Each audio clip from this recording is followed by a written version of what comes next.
Again, Paul, kabahin ni sa atong Mother Mary. Amot o masayop ako, nakalista ko dito katupitang question kung sa may mga sala ni Mary.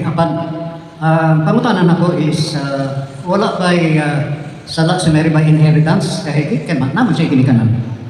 Sumona siya ang nasud sa official sa simbahan nga ang iyang pagmabdos wala siya kapanunod sa original kasala uga po siya nakahimo actual sin at tibok niya kinabuhi. Sumona ang teaching sa atong simbahan.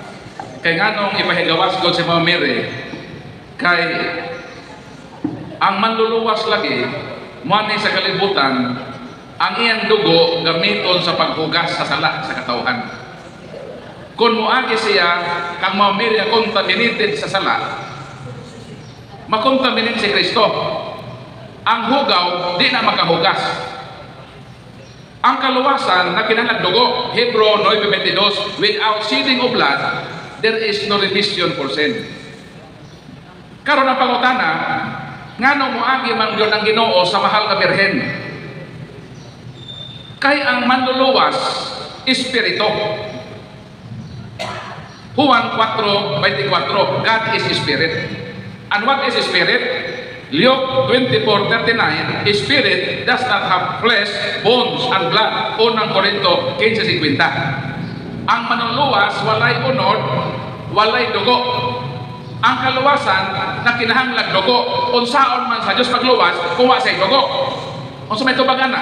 Hebrew 2:14.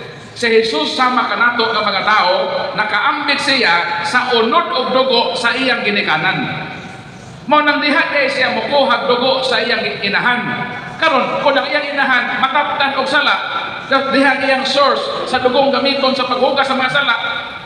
Dili mahugasan ang sala kay ang source niya kontaminado man. Mao na nga dili pwede.